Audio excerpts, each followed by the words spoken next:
Hey guys, welcome back to Linux/Python for Bioinformatics Computational Biology. In this video, we're going to continue on with our loops and get a little more detailed or a little more complicated in our loops in the shell. So let's go ahead and get right into looping. Alright. So at the end of the last video, I deleted everything here. We just ran a loop that printed the first 20 line or the first 100 lines, then the last 20 lines of our Basilisk files, etc. So you should watch that video if you're confused. But we can also do things to kind of like modify files, right? So we can like copy files. If you want to copy all these files, you can't run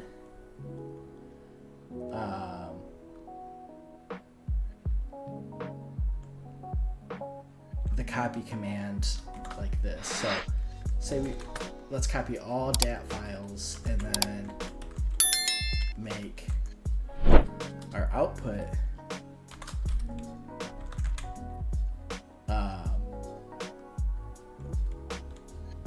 let's see if I try to run this, what happens. Okay. So in theory, this makes sense, right? So copy any dat file and then make a new file called original.dat, right? And so the problem is if the copy function receives more than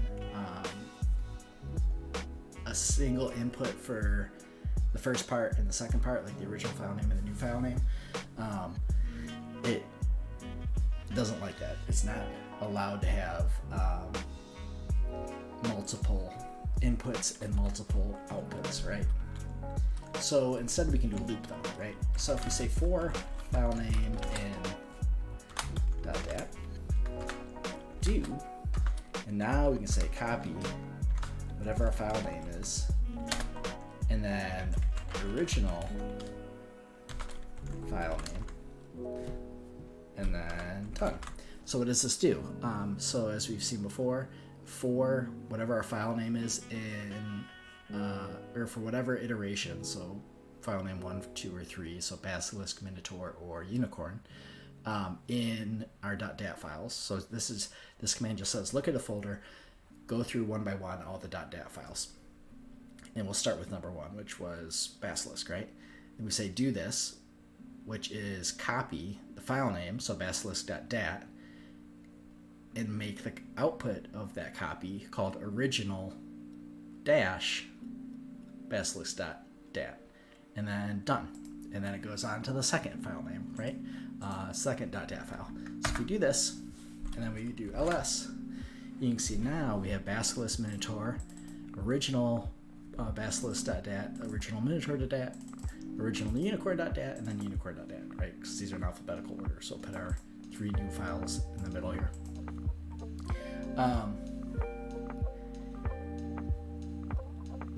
So that's sweet. So like, to break this down, the first, what our function did, the first command did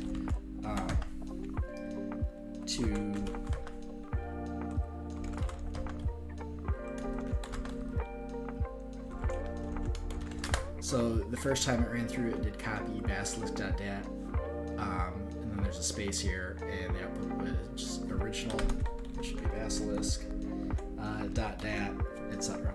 So that's just kind of if you're a visual person and want to see it ran out. And so it did that again for the second one and again for the third file. Let's see.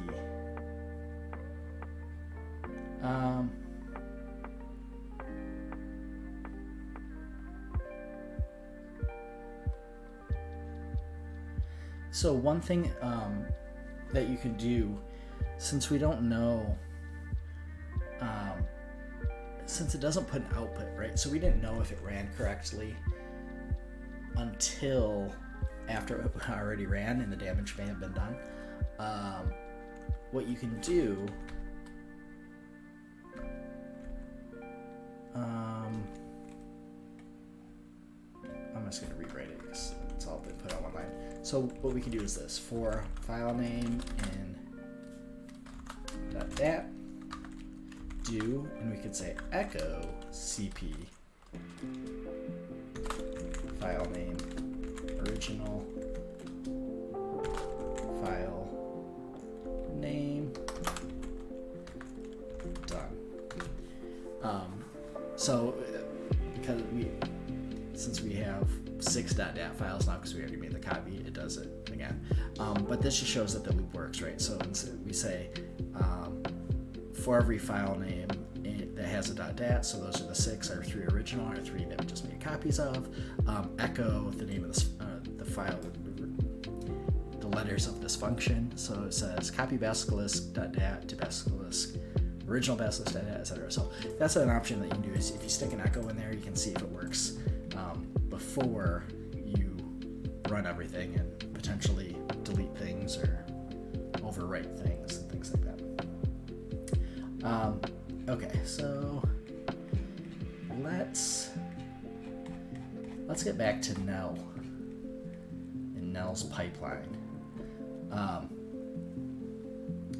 So let's see. Let's get out of here. So we are at we're in exercise data. So she has a shell script called goostats.sh, which takes 2 arguments, which is an input file containing the raw data and an output file to store the calculated statistics.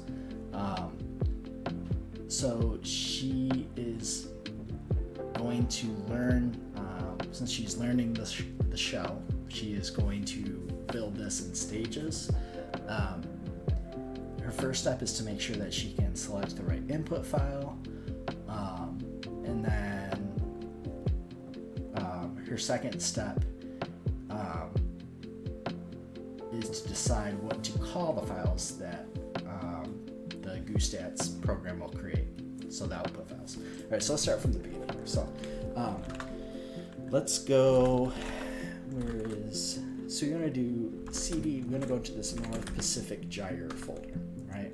So I'm going to clear my working directory. So this is where I'm at. So in the shell lesson data North Pacific Gyre, so if I print, you see we have our goostats.sh shell. You might not have that. That might be something that I created. But you definitely have all these text files, right?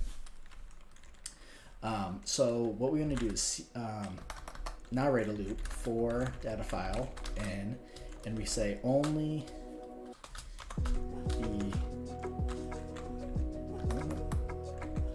so we're saying, it's mean, I guess now it works too, but so we're saying any file that is neen anything a. So we're saying rep a, anything that starts with neen and it has a.txt, right? That is what we are going to loop through. Oh, and let's do the, we want the B's too. Okay, so it's for anything in there that is a neen A or name B. So remember before we had these Z problems, like here's one and here's one, there's 2 Z problems, and they didn't have temperature data or something, or depth or something like that. So we're going to ignore those. And then I also have 2 shell scripts in here, and we don't want to do those because those obviously aren't data files. So we just want all the A and B reps. We're going to say echo data file, done. So this just lists everything. So it lists everything in our folder that has an A or a B rep number and starts with nene or neen or whatever, however you want to pronounce that. Okay, so now we want to write, decide what to call the files that we spit out. So we're going to say for data file in mean a.txt or mean b.txt, and I see I accidentally did a comma here.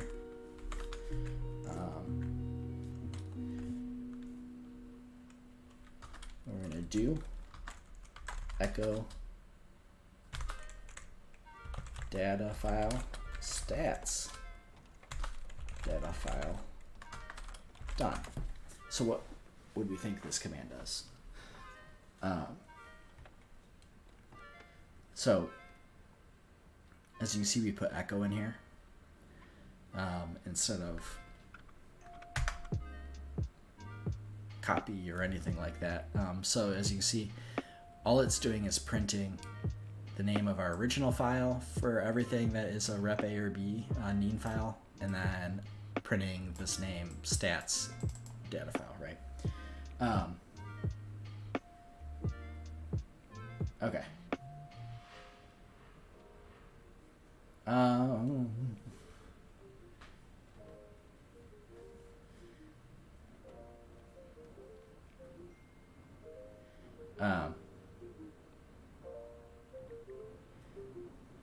Okay, so instead of retyping everything, so we've seen that the echo works. So if you hit up on the up arrow key, you see it prints everything that it recalls the last command that we did.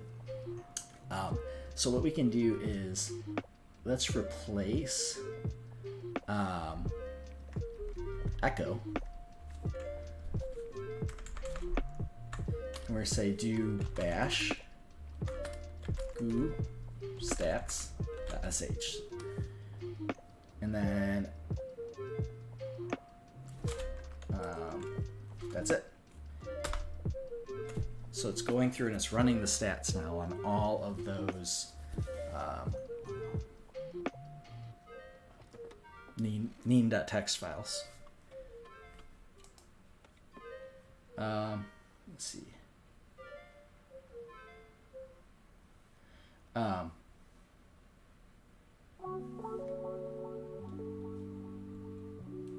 So as you notice, so it took a while to run, right? But what we can do, let's see.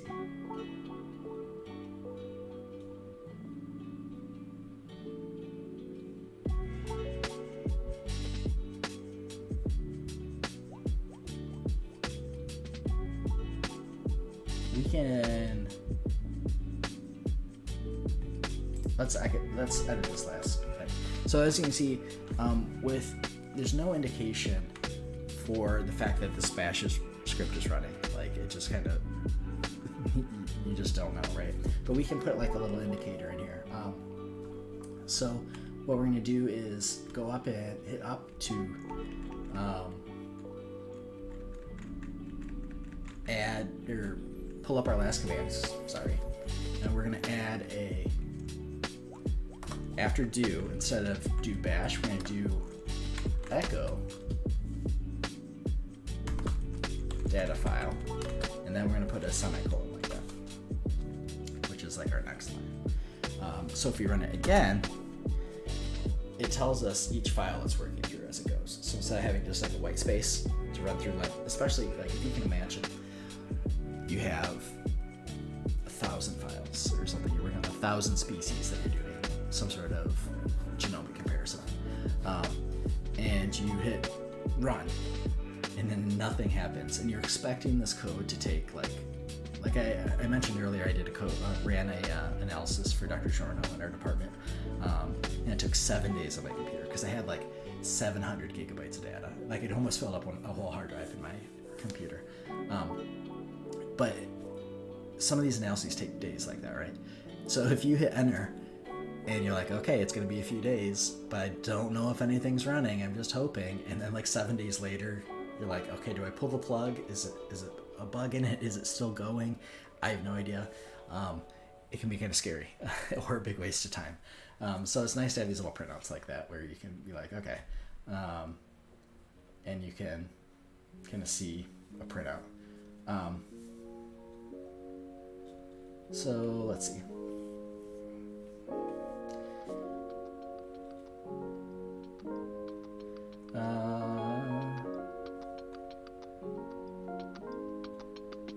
Okay, so let's look at, so we're in this specific gyro thing. We can do this cat stats, and we can just pick one. Need 1729b dot txt. Just trying to look at the head. Okay, we see we have these numbers, which are some sort of stats, I'm assuming, which is good. We could do, so the cat, we could do head. No, it's just those three things. Okay. Okay.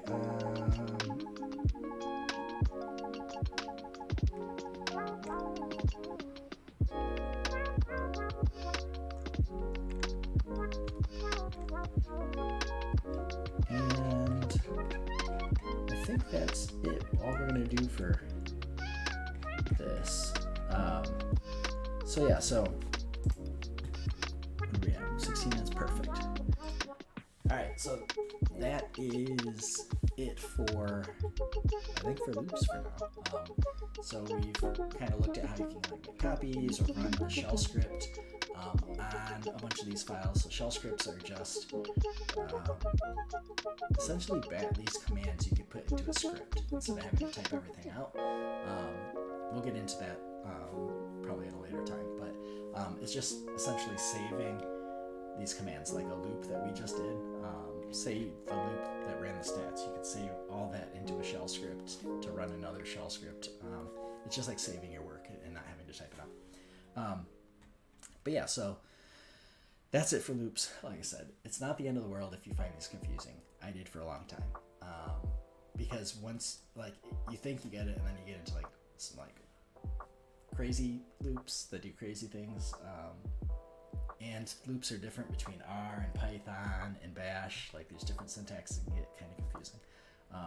If you've got it, if you're like, oh, this is easy, then awesome. You're doing better than I did starting out. But yeah, that's it. So with that, thank you for watching. If you're on YouTube, hit like, hit subscribe, help me get my channel out there. This is free education for you folks on YouTube, and hopefully you can apply it to your research or to your life or whatever else. But yeah, thanks for watching. We'll continue on our Python pathway in the next video, or Python experience in the next video. So catch you in the next one.